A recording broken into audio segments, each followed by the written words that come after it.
Good afternoon. I want to welcome all of you to the Sacramento Metropolitan Cable Commission meeting of February 2nd, Groundhog Day 2006. And with that, we'll go ahead and get started with some announcements. As we do at the beginning of each meeting, note that this meeting is being videotaped in its entirety. It will be cablecast without interruption on Metro Cable 14, the Government Affairs channel, on the Comcast, SureWest, and Strategic Technologies cable systems. It's also being webcast live at www.sacmetrocable.tv. In addition to being broadcast live, the meeting will be rebroadcast this Saturday, February 4th at noon, again on Channel 14 and the other channels as noted. Also, a VHS copy is available for checkout from the county library system approximately 7 to 10 days following this meeting. We would note that if you wish to address the Commission on any item that's on the agenda or not on the agenda, please fill out a speaker request form. Make sure that our clerk has that, and she'll get it to the chair so we can call upon it at the appropriate time. And lastly, if you have a cell phone, pager, beeper, or other electronic device, if you please put it on silent mode or turn it off so that we don't have interruptions during the course of the meeting, that would be much appreciated by all in attendance. And with that, I ask that Diane call the roll to establish a quorum, please. Dickinson. Waters. Here. Larry. Present. Masuoka. Yes. For Peters. Sorry. Larry. Absent. McCarty. Cullen. McGlashan. Here. Morin. Here. Miller. Present. Sheedy. Here. Natoli. Here. And we have ex officio McGarvey. Here. We have a quorum. Okay, with that, I thank you, and I'm going to ask our newest member of the board, Mr. Miller, who's representing Citrus Heights today. I certainly want to welcome him, and with that, we'll let him lead us in the Pledge of Allegiance, please. So, Oh, thank you. I'd be honored. Please join me as we salute the flag. I pledge allegiance to the flag of the United States of America and to the republic for which it stands, one nation, under God, indivisible, with liberty and justice for all. okay, with that, then we have a pretty full agenda today, and I know we have at least one member who's going to have to depart at 4 o'clock, and we're kind of bare quorum here. I see Mr. Councilmember McCarty is here, so added him and note him as being present. We'll move into the items that are on our closed session agenda. We have 2 of those, and if we do take action, we will announce that out when we return back to open session. So with that, Council, anything else that we need to announce before we need to have Diane read those in the record? Why doesn't, if Diane could read the items, then we could go into closed session. Okay, great. Yes, we have item 1, closed exec session, public employee appointment, executive director, government code 54957. And we have item 2, closed executive session, conference with legal counsel regarding existing litigation, significant exposure to litigation pursuant to subdivision A of subdivision 54956.9 Smctc versus Comcast. Okay. These items aren't going to be lengthy, but we may be 20, 30 minutes in session. Is that? I would think between 20 and 30 minutes. Okay, so just for those that are in the audience, we will be returning, and with that, we'll be moving to the closed session in the blue room upstairs on the 2nd floor. So with that, we'll stand in at recess for going to closed session.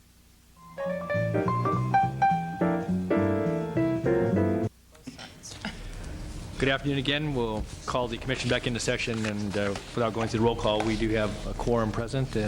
So with that, we'll go back to the items that we met on a closed session. I would ask Harriet to provide some direction on, we have item 1 and 2. There's nothing to report out on item number 2. Item number 1, then we move that to the item of the public agenda. Is that correct? That's correct. Okay. Is your mic on? Is my mic on? Yes. Okay. Just wasn't talking into it. Just Okay. Harriet. room. Okay.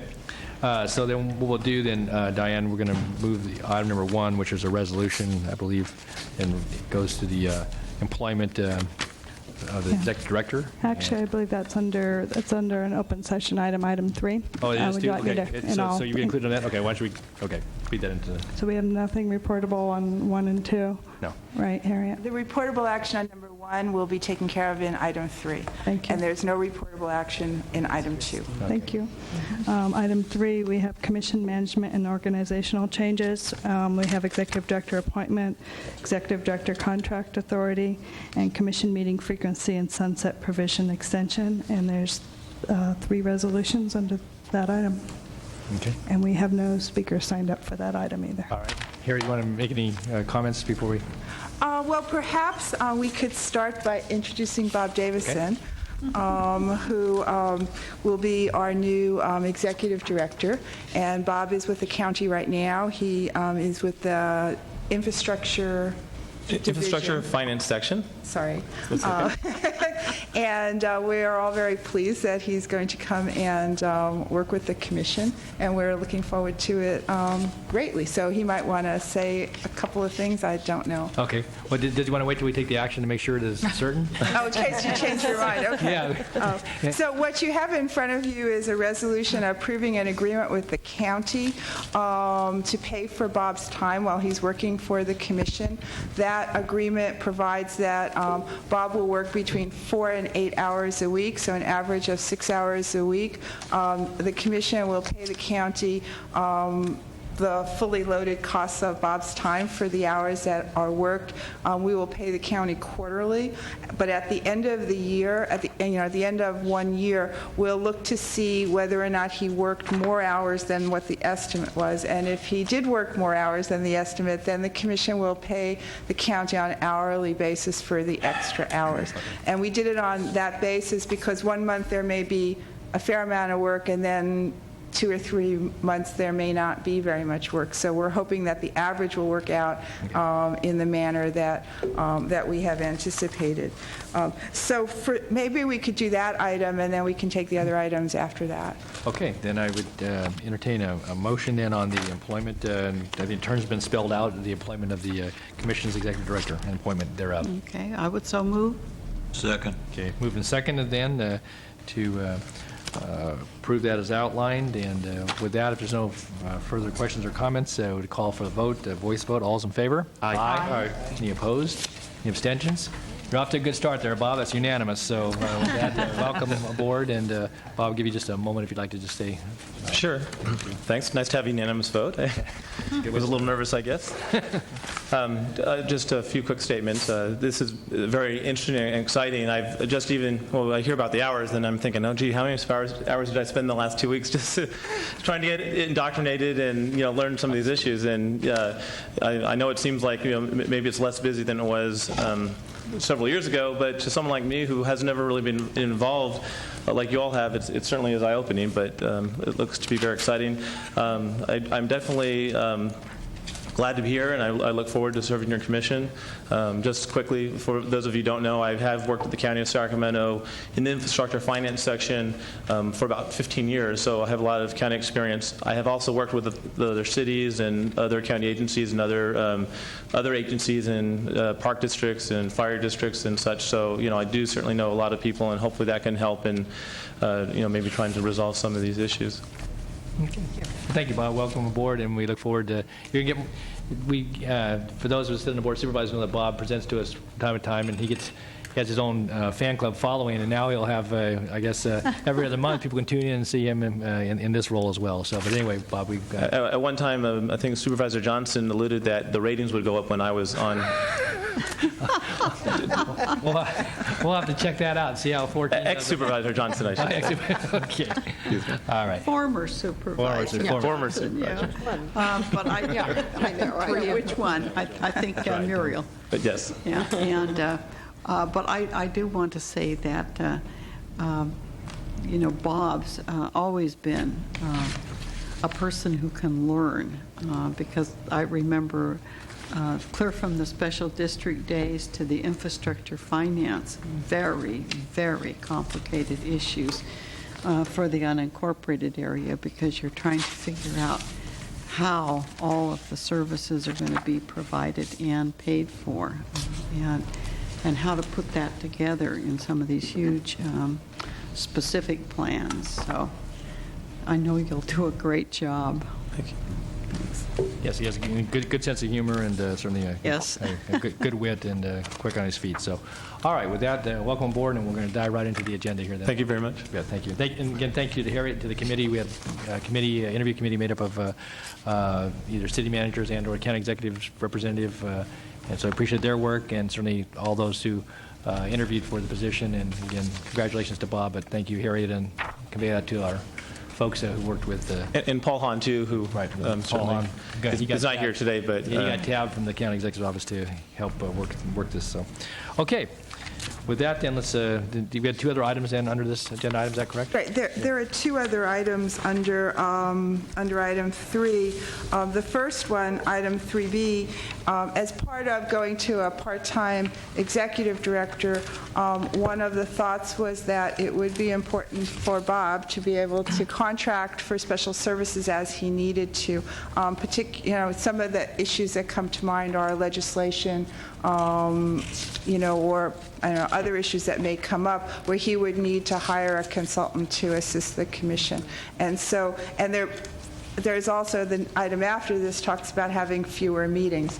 And so between the two, this item 3B is a request to so that Bob would have some delegated authority so he could contract as necessary for special services. This would be in addition to the regular authority that is already in your budget, and it would be up to $30,000 per contract for a total of $100,000 without coming back to the commission and getting additional authorization. And then if he uses that, he would consult with the chair and then bring back to you at your next meeting the contracts, report on what he had done.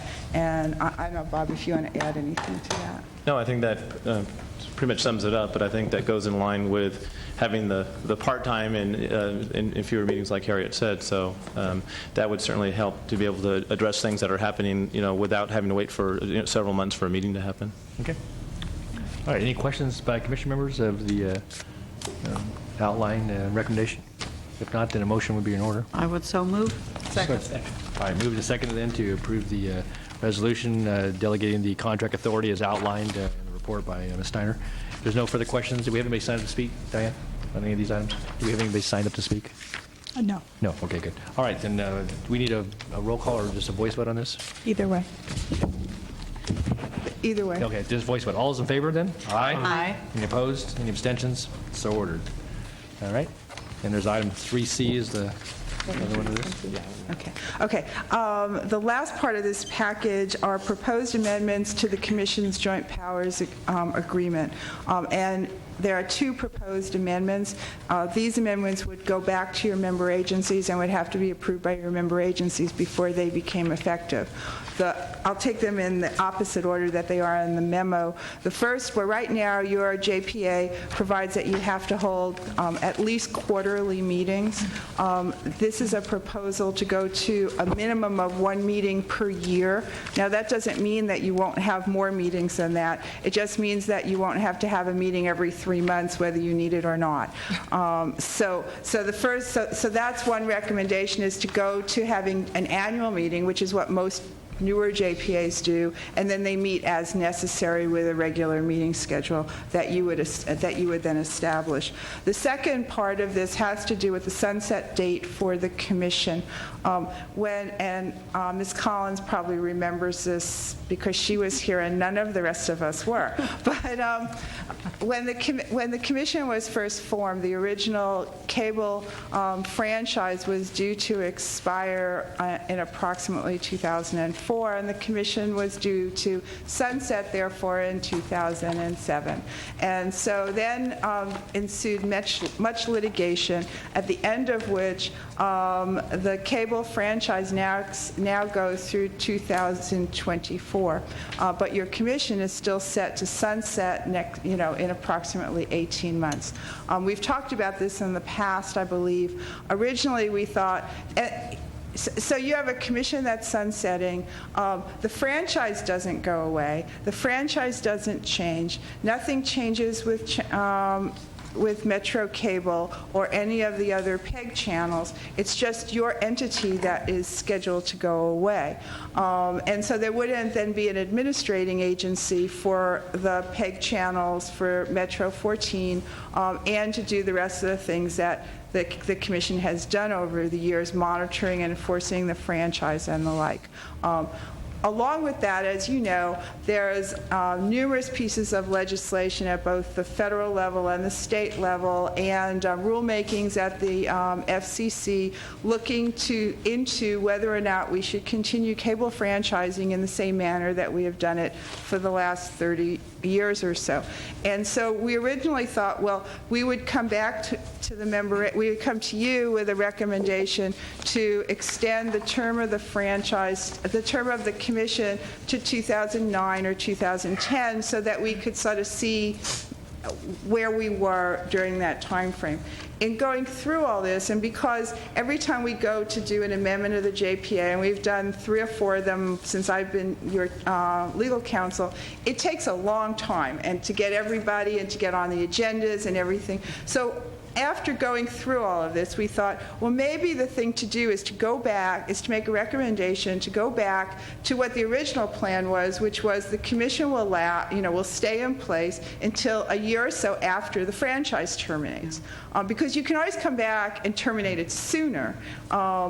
And so our recommendation to you is that you make a recommendation to your member agencies that we extend the term of the commission through to the end of, and then for 1 year, in addition to 1 year, for to the end of the franchise term. And then as we go forward over the next couple of years and we see what's happening at the federal level and the state level, if the reason to have a cable commission goes away, then you can go back to your member agencies and say, let's dissolve it, as opposed to having to go back in 2008 and say, you know what, we think we should keep it, let's do this all over again. So it's really your choice in this manner as to whether you want to take any action at all. If you take no action, the commission will sunset. To take an action that recommends to your member agencies to extend the term of the commission for several years, 2, 3, 4, whatever you would like, or as is suggested in the staff report, to just go for the whole thing, extend the term of the commission to the end of the franchise term, with the understanding that in 3 or 4 years, or as things are change in the telecommunications environment, we would look again at whether or not the commission had a function and whether it was appropriate to keep the commission in place. So with that, I think if you have any questions, I'd be glad to try to answer them. Okay, any questions down this side? Just kind of curious with the legislation that's going on in the state in Washington, D.C., do you think it would benefit us to extend this, at least to see how that goes? Well, that was our thought, that it was beneficial to see how to extend the term of the commission, to the term of the commission, to at least see what was happening in Washington. So that was our earlier recommendation to you. Once Washington decides what they're going to do, if anything, then each one of the franchising entities, every city or county or group of entities like you are, is going to have to figure out how that impacts their own franchises. And we don't really know what might come out of Washington at the moment or out of the FCC. So that is, basically we wanted to go long enough to be able to see what was going on. And then the winding down part takes a while. It takes about 18 months or so to actually wind the commission down. So if we're going to wind it down, we need to start very, very quickly to do that. It seems if you could extend it right now to the end of the franchise term, you can always terminate it sooner. Right. But it would make it easier just to go to the end of the franchise term, it seems to me. That's why we got where we are. That's the recommendation. Okay. Anything else here? If not, anybody here? All right. Then this action would then basically be transmitted to all the member agencies of this commission, and trust members here that could speak to it if there's questions at the, will you be available, Harriet or Bob, if they needed somebody there to talk about the, Right. One of us could be Yeah, available. we'll work with the member agencies to make sure that these do get on the member agencies' agendas and such, and it gets approved. And I that's think, and a staff report that just lays out, Right. the reasoning why this amendment is being suggested. Correct. Okay. okay, all I right. would move the resolution then. All right, we have a second? Second? Moved and seconded then to approve the resolution with the understanding that will be transmitted into the member agencies, and will it then require some final adoption of this commission once it makes the round? Once it makes the rounds, we will Understood. notify you that it is now in effect. All right, very good. Okay, all right, there's nothing else. Anyone wish to speak to this item? All right, seeing no one coming forward and having no speaker slips, then we'll call for a vote. All is in favor? Aye. Any opposed? Any abstentions? So ordered. Okay, let's move down to the next item, please. I guess that's me too, but the next time you meet, it's all going to be Bob. I was going to say I could take this item and then I say we have a report from Harriet Steiner and Liz Rhodes. Very good, hand it off. Okay. Okay. As the commission will recall, the cable licensing ordinance, in addition to your public, educational, and government access channels, provided for 30 megahertz of up and downstream bandwidth for educational purposes. As part of the transfer from AT&T to Comcast, we worked out an agreement which called for the construction over time of an institutional network for the benefit of the schools in lieu of the 30 megahertz on the subscriber network. And you have a copy of the settlement terms at the back of your staff report. Immediately after the transfer was approved, what we called the pilot program was instituted and is working, and we renamed the program, instead of 30 megahertz, to the much catchier title BestNet. And so you've had the schools have had up and running for a couple of years now a system that links a few of the district offices and some of the schools in a very, very robust broadband system that allows them to transport full-range video and many other types of applications to the schools. So this is now the next phase of that project. And Liz Rhodes from the Sacramento Educational Cable Consortium and a group of the IT people from the different school districts, from Sac State and from Los Rios Community College have been meeting to talk with Comcast to talk about the next phase. And if I digress for a moment, there is a similar system that is an obligation of Shore West in the areas where Shore West is providing service. And so each one of your franchise or licensing agencies has a similar obligation within their service area. So what's before you today are deal points that the school systems, Sacramento Educational Cable Consortium, and Comcast have agreed to in concept, and they're now at a point where they would like the commission to decide whether this is a proposal that will work for the commission. And I'll go through the points in a minute. And if it is, then we would bring back an actual agreement to you at your April meeting. So what this second phase would do is it would hook up 81 more sites to the BestNet system with what they call a Gig-E band, which is a lot of really, really broadband. And you have lots of techie people in the audience who can explain that to you when we get to it. Putting together the net, so this would basically hook up the middle schools and the high schools and the district offices that have yet to be hooked up within the Comcast area. And Liz Rhodes can talk about exactly which schools those are, at least to some extent. But it would basically cover that area at this point that Comcast covers within all of your jurisdictions. And and this will also cover Galt. This system will cost approximately $10 million to put into place, and the proposal is to split that cost, 1/3 Comcast, 1/3 the commission, and 1/3 the schools. Comcast would basically put into this proposal fiber that they already have laid, that they would dedicate to this system, and they would provide for the facilities to transport the signals down to Galt, and they would provide maintenance for the system for the life of the franchise. The schools and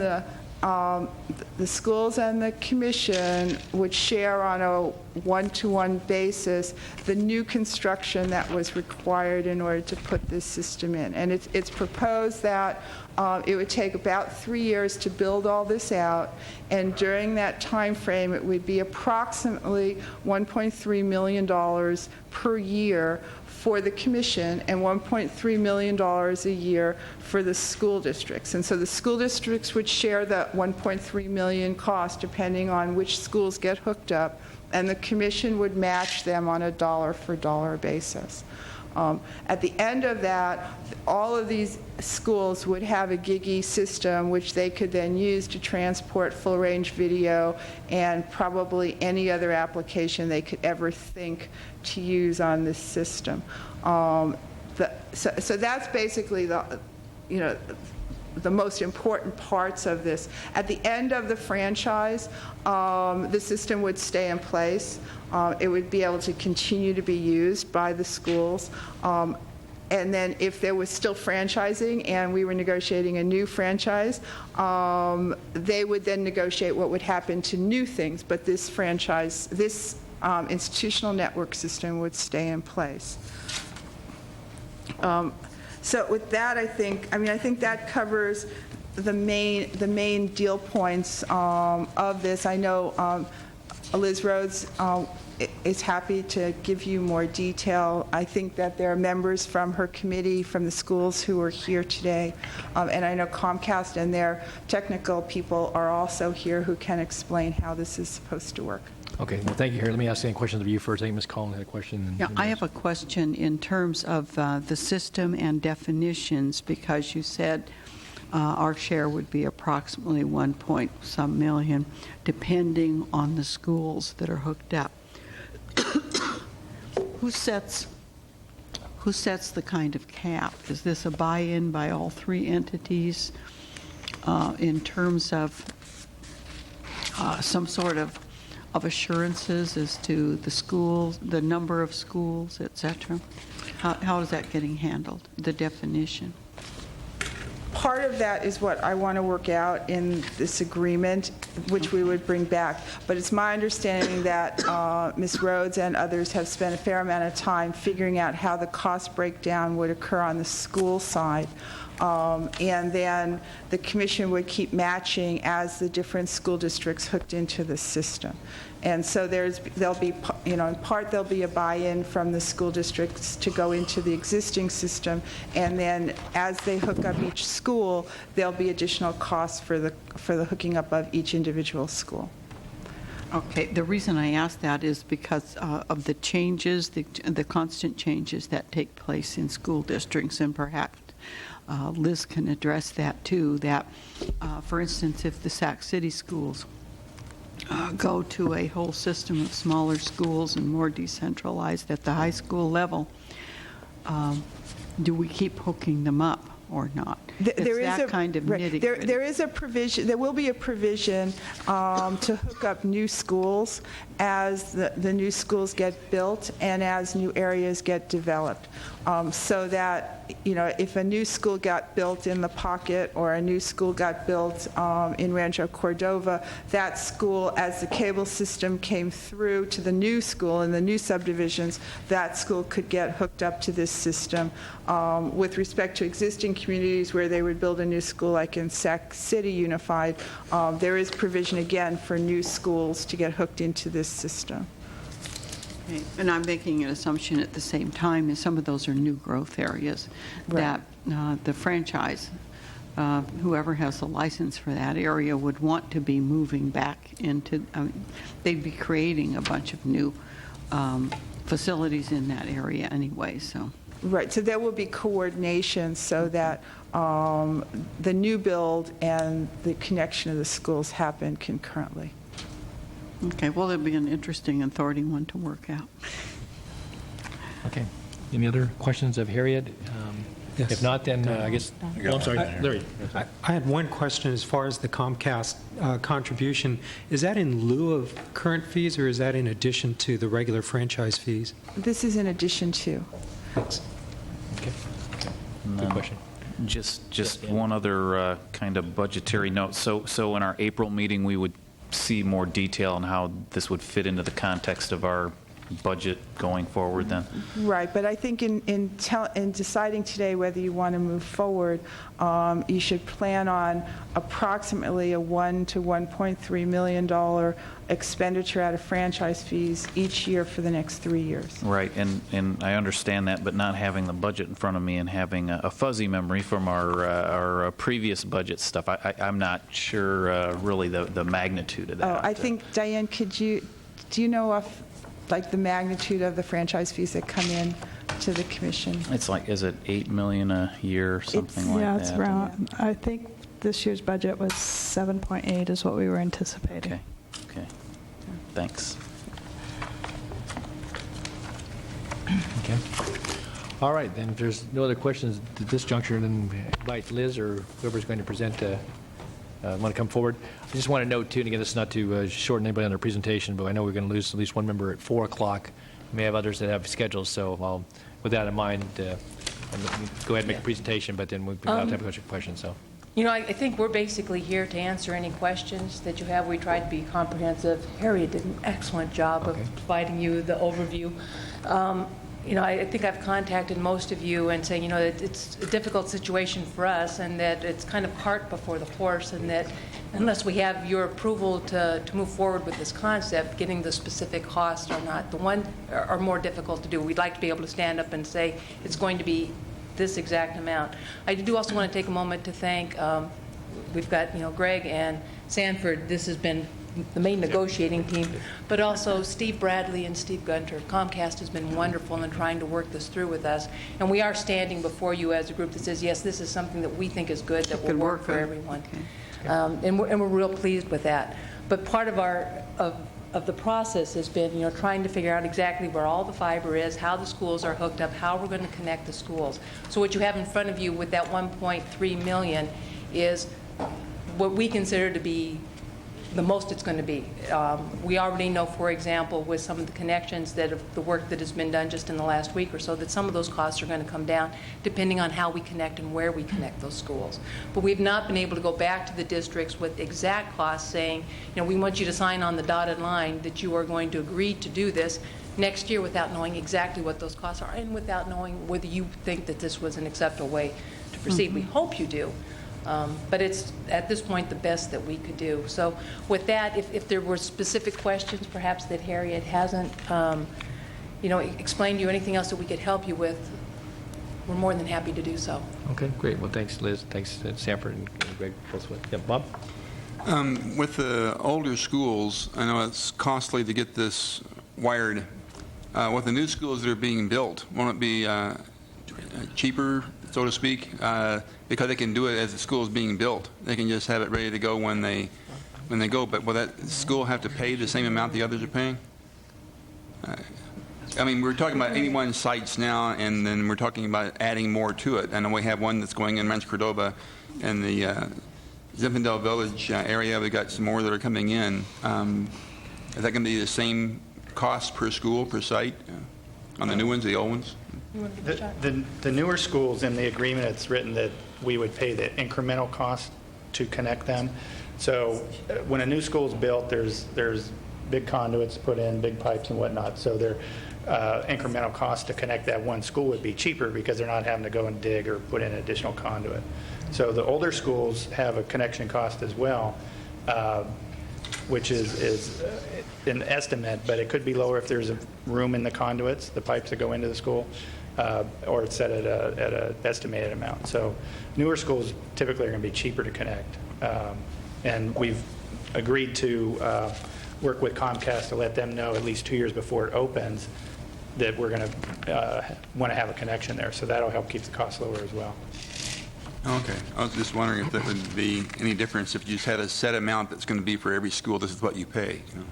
There's a set amount to as a connection fee, and then an installation fee that's an estimate right now, which they won't know until they actually have an address and go out and say what's it going to cost to connect into this school, because they don't know if there's available fiber from the street to our buildings or not until we get out there and actually want to do an installation. So it's set at an average cost right now. Okay, thank you.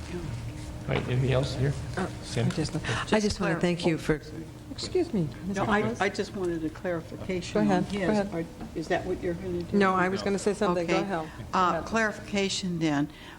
So what I'm understanding is the schools themselves, either old or new, the districts themselves are going to be responsible for the on-site of the school site, the building, to get the conduits in and everything.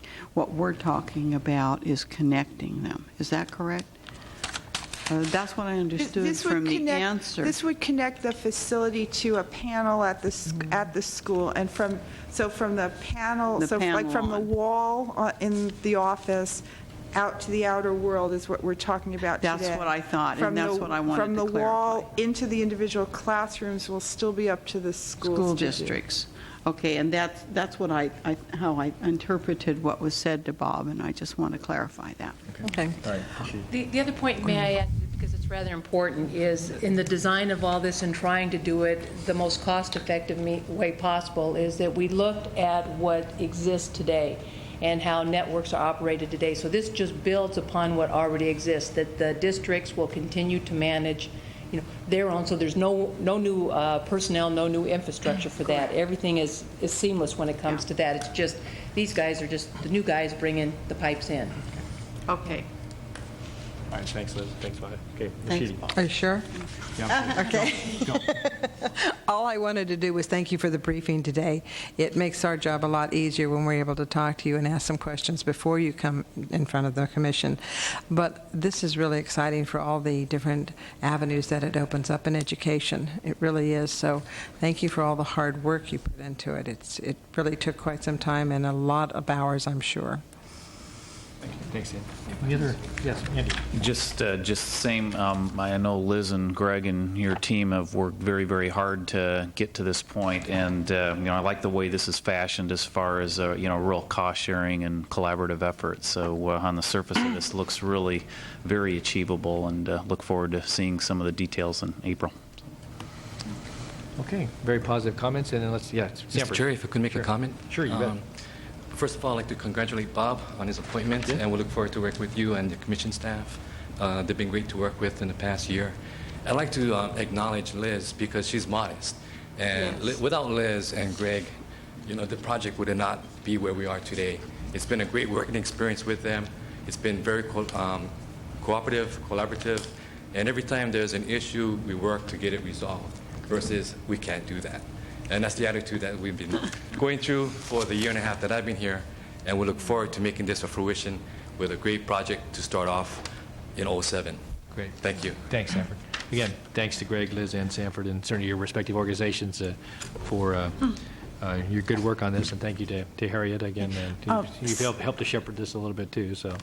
Right, so all we're looking for today, I think, is a motion to approve the deal points in concept and send us back to draft an actual agreement. So moved. All right. Second. All right, moving second then to approve the deal points and concept and send this back for further refinement, and we'll get a report, I assume, at the April meeting on this? Or? Yes, we're hopeful that you'll have an actual agreement with all the details laid out at your April meeting. Okay. I think the question that was asked too, that Andy asked about earlier, I think just again with the funding, and again there's still some unknowns as far as the exact amounts and so forth, but obviously if that's funded from the commission's budget for 3-year period, then there will be a like amount that will now be allocated to the member agencies, and that's certainly with full disclosure and consideration, but to at least have the attachment show that, so we'll have some idea of what that means over the next 3 budget years, assuming that's when, or whenever it starts, 07, 08, whenever it is. When we bring it back to you in April, we'll bring it back with a budget sheet that would show those kinds of impacts. Okay, very good, thank you. Okay, anyone else? If not, we have a motion and a second then, and no one's signed to speak on this item, and, right? Yes. Okay. All right, then with that, we'll call for a vote. All those in favor? Aye. Any opposed? Any abstentions? So ordered. Okay. Is there any other action items? We're going to lose a couple members, so anything else we need to get to before we potentially start getting close to losing a We quorum? have one minor item on 6. If we don't get to it today, we can do it in April. Okay, well, why don't we move to that real quickly, then we'll come back. So let's do that then.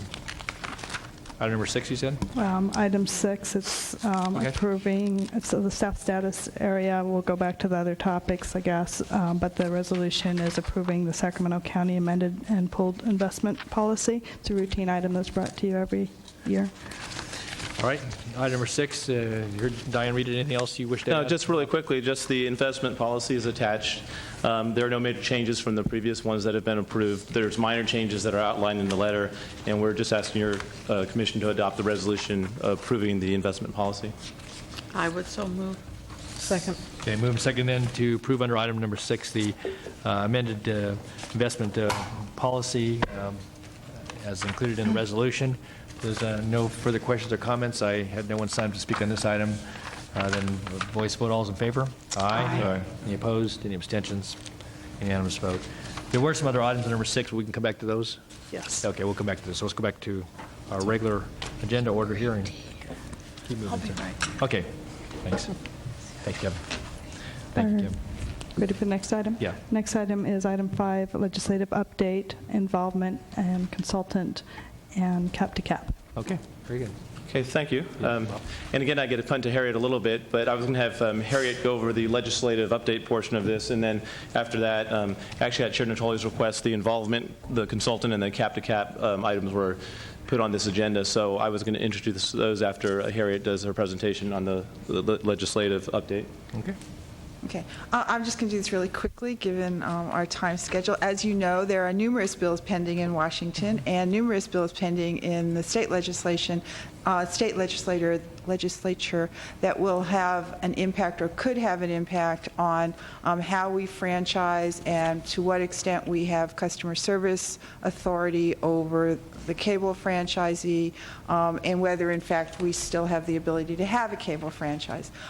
One of those items is a proceeding now occurring at the Federal Communications Commission, in which NATOA, which is your national association for cable franchise entities, has asked all of the entities to file comments with the FCC that basically outline how you do your franchise, what your franchise looks like, and basically to give a feel for what it's like in your jurisdiction. Sacramento is unique in that we do have competition in many areas. We have an expedited licensing system and the like, and so we would, it would be our proposal that we would file with the FCC a description of how we franchise in Sacramento that basically goes along the lines of what NATOA has asked all of the franchising agencies to do.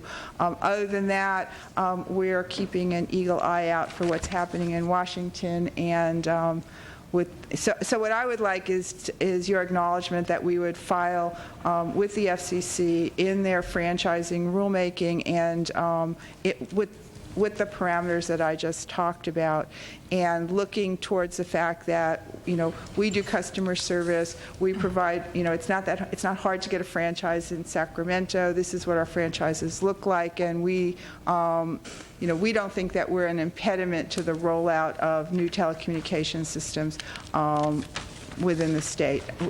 So that's sort of what I'm looking for. In addition to that, we're monitoring what's happening in Washington and at the state level, and I think that's what Bob wants to talk about next. Okay. Any questions of Harriet on her report? If not, we'll let Bob continue. Okay. Okay. Bob? Yeah, this will take us into the involvement part of this agenda item. And it's my understanding that the recommendations from the previous executive director were that the commission be supportive of organizations such as NATOA, like Harriet just mentioned, and the League of Cities, and we pretty much follow their leads in providing comments on such legislative matters. And as just discussed, since the environment is quite active, and I think Harriet just alluded to that, it might be a good idea for your commission to provide direction that staff and the chair are authorized to sign letters and comments on rulings in the commission's behalf. And if you have interest in that, it might be a good idea to have a motion and a vote on that issue. Okay. We have sent a letter previously, going back to last summer, that I know that the chair on behalf of the commission penciled to our United States senators, and I don't know went to the congressional delegation. I think it was because the bill was introduced into the Senate, and certainly we've received acknowledgement from both senators, Boxer and Feinstein, on that. But other than that, to my knowledge, we haven't done any recent correspondence. And again, there's been some tracking of the legislation. I know we hear from, and certainly folks in the audience, but from others from time to time or on a regular basis as to what's happening in Washington, D.C. This commission meets on a every other month basis as of right now. So I think having that, and certainly anything that would involve policy direction on behalf of this body, we could bring back. But I think we're pretty clear on, and if not, then we need to be sure that the commissioners speak up today about, again, where we might stand with legislation, and certainly have depended upon Harriet and Rich in the past and others who would consult us. But certainly Bob will now be taking the lead on that along with Harriet. So do we need a motion then to provide some direction? Is that what That's what we're asking for. And I would just note that I think all the commissioners except maybe Mr. Miller have received, and you adopted a year or so ago sort of a statement of principles that we use as a guideline. And when we do, when we do go to Washington, not go to Washington, but file letters, and we would continue to use that same guidance as as we move forward. I think it'd be helpful to maybe, again, we got that about a year ago, certainly for Mr. Miller to get a copy of that. But I think for all the commission members, they again had that, because that way, in the event they see correspondence going out, somebody would give this direction, either sign a signature of the chair and or giving authorization to Bob in some cases, that we ought to be clear that that's what we're working off of, those principles. And we'll just send that out again to all commissioners, so all right, everybody has a fresh copy of that. And one of the things, Harriet, that I can't remember is in cooperation with League of California Cities, I think we're also in cooperation with California counties, correct? Yes. But the league sometimes is more aggressive because there's much more of them than there are counties in California. Right. We've been working with CSAC as well as the League and with the national cable organizations. Right. Our concerns are very much the same, whether it's a county or a city. I think everybody's concerns are totally aligned at this point on the local public agency level. And I didn't mean to leave anybody out. I just wanted to make sure because, that's what I thought too, that we were coordinating with both, but that the league sometimes is more active on some issues than CSAC is. Right. Okay. One thing I know, if necessary, you get a much stronger letter from this commission without any problem, because we are talking about the two things, really. Money that we would be losing in the cities and the counties if the fees are eliminated. And then if that happens, then you're also going to allow the companies to cherry pick sometimes who they provide service for. And it would take a long time to get gradually to the rest of the customers. The people who have the ability to pay would get service first, and many people don't have a computer in their home. So, there are a lot of connections that wouldn't be made. So I think that's something we really have to watch very carefully. Okay. So then, since the motion is just to provide direction to staff to continue to communicate with whoever it's appropriate to communicate with and file if necessary as it relates to pending legislative and or, I guess, regulatory action. that, again, keeping with the principles that this commission has previously approved. Is that- Correct. That sounds pretty close. Okay, that's the motion I'll make then. Okay. We have a second? Second. All right, moved and seconded then, and again, we will keep folks in the loop. If there's correspondence, we'll make sure CC copies go to each commission member. Okay. Yes. All righty.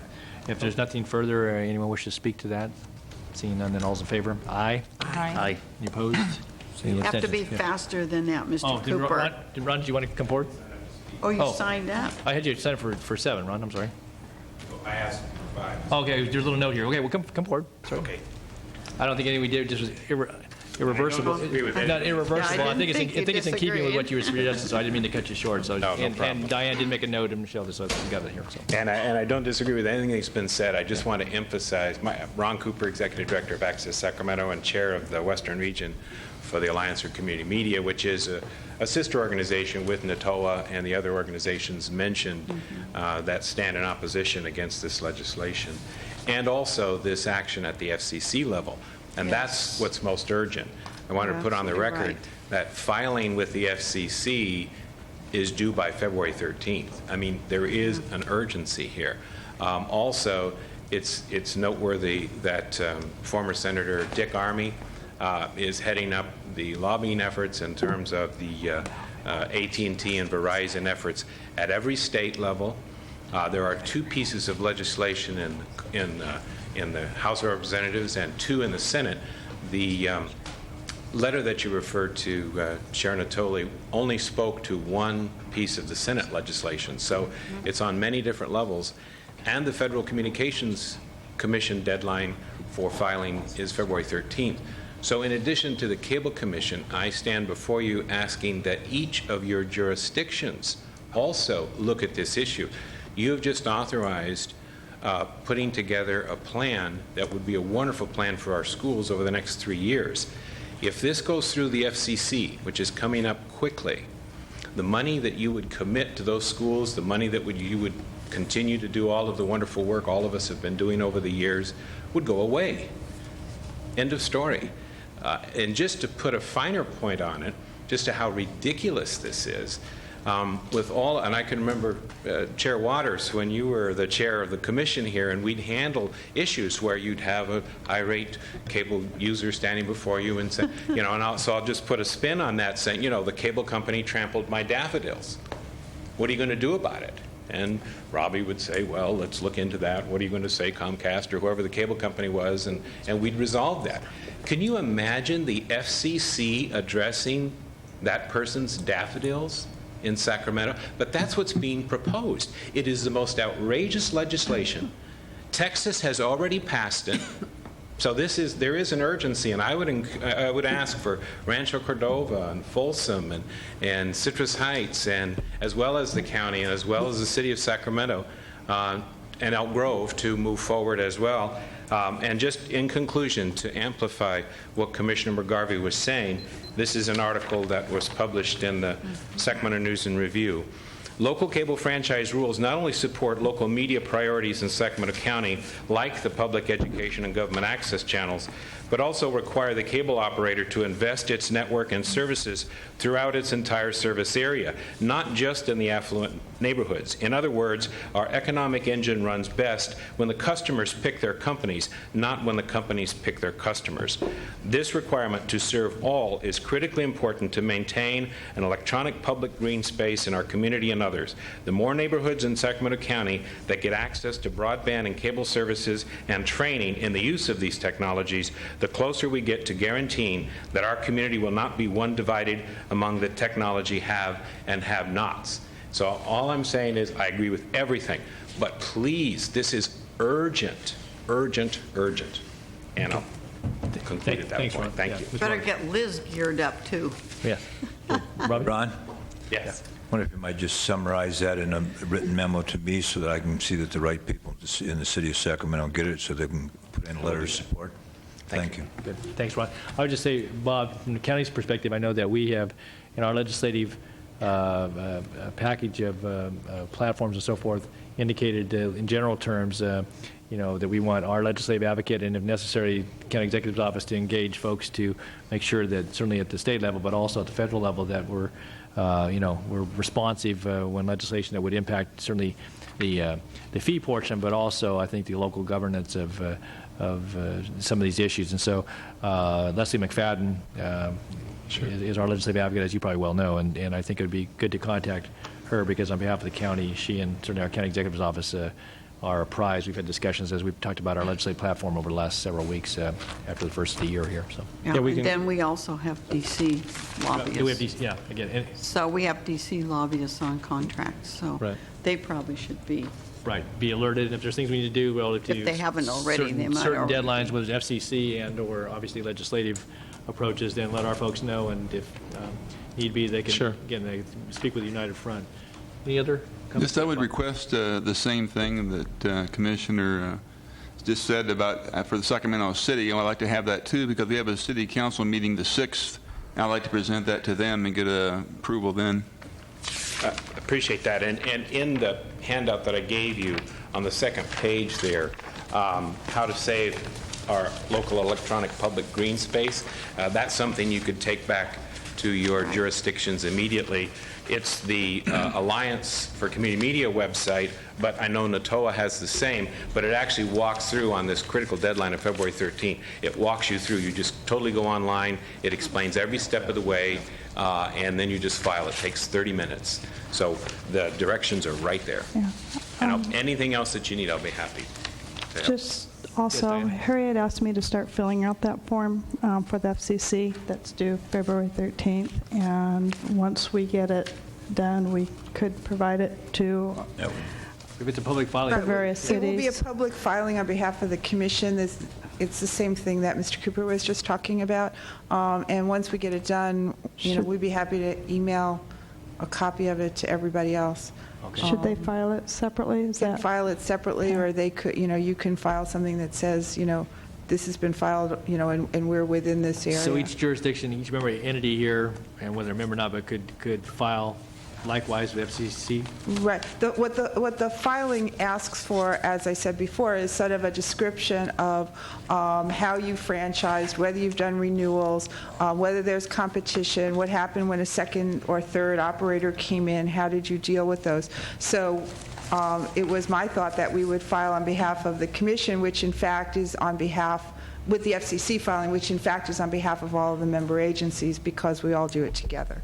But we'd be happy to try to send that out so each entity can decide if they want to do it. Then, And if each entity did it, there might be different tweaks to it, but it would be pretty much a ditto then of what. Right. And so I think, again, if you're looking for examples, certainly the information Ron's put forward, but if we could have this in advance of the deadline so that, and again, it may be kind of close, or at least some idea, if you haven't got all the blanks filled in, those things might not be known to city managers or city council members or board members, so they could have it. If Bob wanted to bring it forward to his council meeting on the 6th, again, you might not have a complete form of the Diana, so to putting pressure on staff, but if we could have some information that if people wanted to try to get on their agenda the next week or two, I think, the latest you could do would be the 14th, I guess, if you wanted to make it by the 15th. So. Right. Well, we can clearly send everybody the appropriate sites so they can take a look at what's on the websites for the national organizations. And again, maybe a little bit of background about how you might, how we're going to approve it, even if we don't have our blanks. Correct. On the 13th, I'm sorry. 13th. So the 12th. Monday the 13th, so you don't have. Right. So it was our plan to do this next week. Okay. And we will get it out as soon as we can. All right. Thank you. Any other questions about this? Go ahead, Robbie. Good. I could clarify on that, talk about taking it before the city council.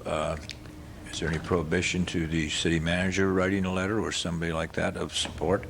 That would be up to each one of the agencies as to how they wanted to handle that. There's no, it doesn't have to come from the legislative body. Okay, thank you.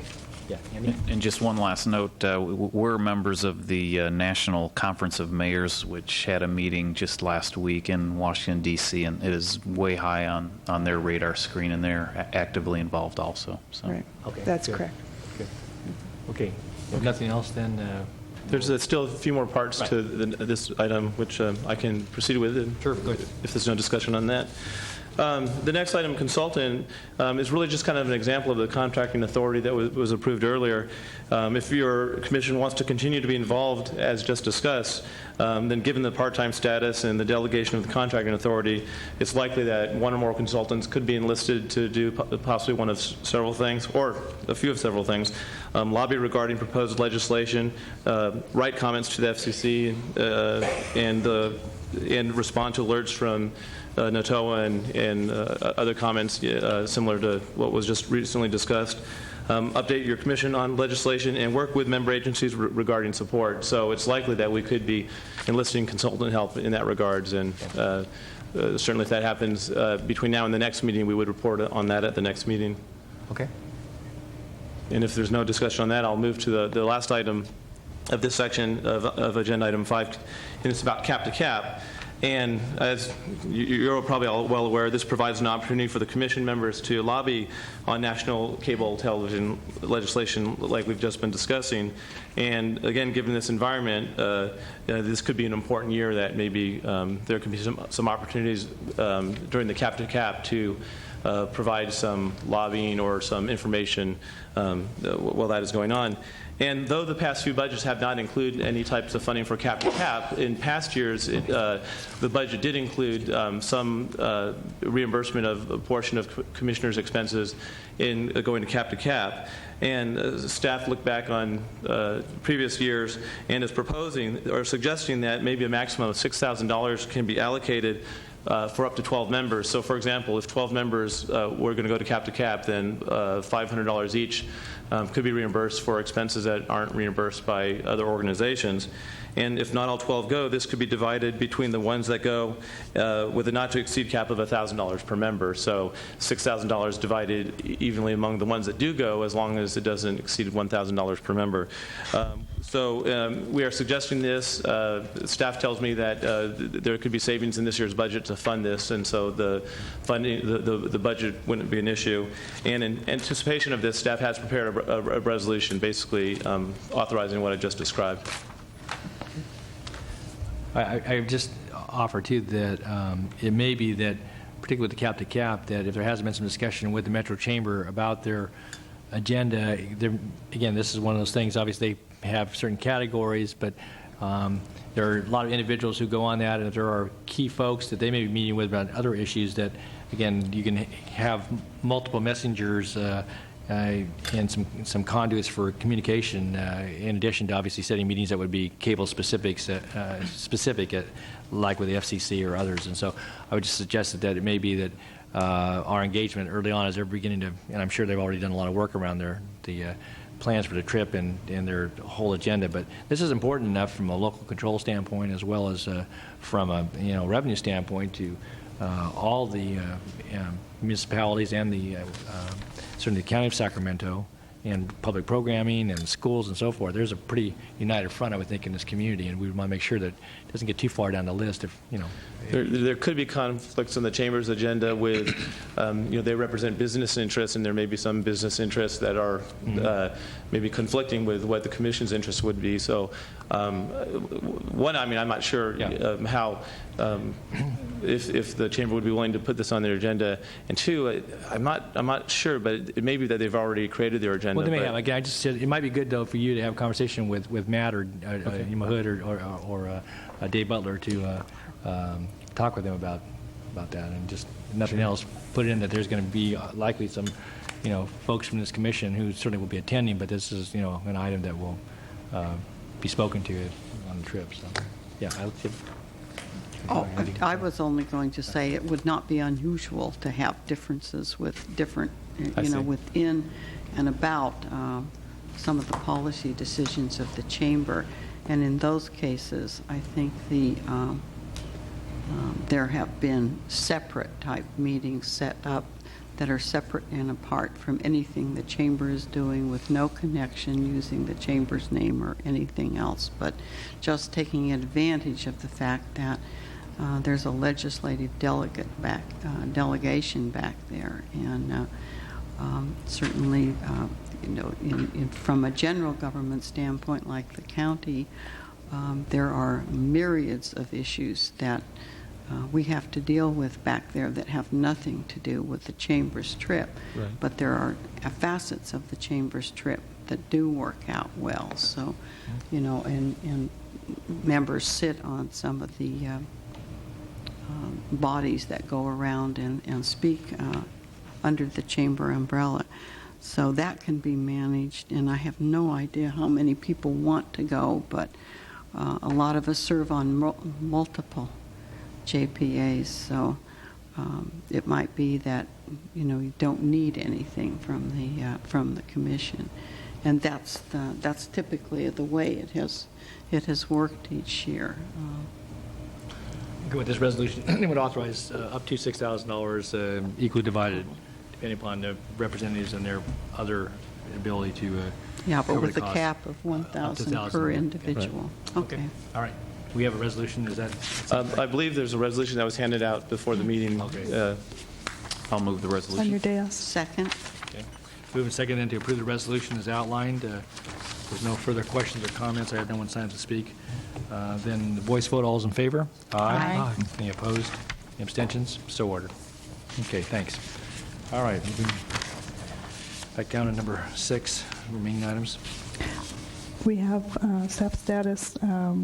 We've done the action on it, and the items are closed captioning, van replacement, meeting schedule, the investment policy we dealt with, and any miscellaneous comments. Okay, thank you. And I'll do these one at a time and and we can discuss each one before we move on to the next. As far as closed captioning, I think, as you may recall, a letter from the County Disability Committee suggested that maybe the broadcast of certain meetings wasn't in compliance with ADA, and staff has been looking into this. Staff is still inclined to hire a consultant to review our needs and equipment and to make recommendations. No consultant has been retained yet, and we plan to provide more information at the April meeting. Additionally, we will be asking, I believe, Commission Counsel to be doing a legal analysis on this issue so that your commission has an understanding in regards to what the legal requirements are in regards to closed captioning. And with that, that's a brief update, and I would expect more discussion on this at the April meeting. Okay. Van replacement, and this is kind of an early warning or a heads up of expenses that may be incurred possibly in this year, but more likely in next fiscal year, or next fiscal year. As most of you are aware, the Metro Cable has a van with equipment that is used when remote meetings are broadcast. I actually have seen this van parked at various places, and so it was kind of interesting to get the information on exactly how all this worked. But this van is actually owned by the county, but is designated to Metro Cable for its exclusive use. So when I go check out a county car, they don't let me take this van out. Now you probably could. I probably could.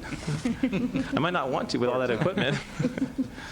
The van is 18 years old and has more than 70,000 miles, which actually seem kind of light to me, but maybe a lot of short trips. And the county has decided to replace the van this year and actually has ordered a replacement. The good news about this is that van replacement is funded by the county, and of course, when we've been using the van for all of these years, the county has been charging us for using the van, and I believe that goes into the pot of money that ultimately funds the replacements. However, in order for the van to be effective for its use, upgrades will be needed to the van, and also the equipment change-out will have to happen. It's quite technical, and some sort of vendor would need to be hired to do that work. And so, and it's possible, I'm not sure if we know the exact delivery date of this van, but it could be soon, but there needs to be a time period where the old equipment can be put into the new van. A good time for this would be like the July recesses, where there aren't as many meetings being broadcast. So if it's ready by then, that could be happening in that time frame. So anyway, if it actually had happened this year, staff believe there's savings from other areas that could fund these costs. More likely it would happen in next year, and you're likely to see an item in next year's budget for this. I think it's important to work with General Services then to see if there's an ability to hit that window, assuming it's going to be delivered this year. I don't know if it's, if it's a part of a order of similar type of vehicles, and they've already got others that are calling on them as well. But it would seem to me that from the standpoint of serving all the member agencies that require the outstationing of the van and its equipment and so forth, and in other events that they participate in, that if we could do it during that window, it would be the optimum time. So, okay. Anything else? If not, keep moving down through. Okay, we'll move on. Item 6 also included in your package today was a discussion draft on meeting schedules. And basically, it shows the calendar, the 2006 calendar and suggested meetings. Basically, it shows the February 2nd meeting we're having now, an April 6th meeting, a June 1st meeting. Then after that, it shows meetings in August, October, November, and December. Of course, given the direction earlier today, we don't have to have that many meetings. However, it would be good for your commissioners to put those meetings in their calendar, and then those meetings could be canceled or held as we see fit as we move towards those dates. So basically, this is a discussion draft, and if there's any other discussion on meeting dates, this could be updated. Okay. Any thoughts? If not, thank you, Bob. Okay. Thanks. Any other miscellaneous items? Or that was it? I don't have any miscellaneous items. All righty. All right, none of those require any further action unless there's any other comments, then we'll move down to next item then. Thank you. We have item 7, channel licensee grantee status presentations, and at the moment, I don't have any speaker requests. I had Ron. Ron. I'm sorry. I guess Ron wanted to speak another time. Yeah. Okay. Yeah. I should have known. Ron Cooper, Executive Access Sacramento. Thank you. And I want to welcome the new Executive Director. Look forward to meeting you and working with you. We also won't be on that bid list when you outfit your new van, because we have technical expertise that might be able to help. These are exciting announcements at today's meeting.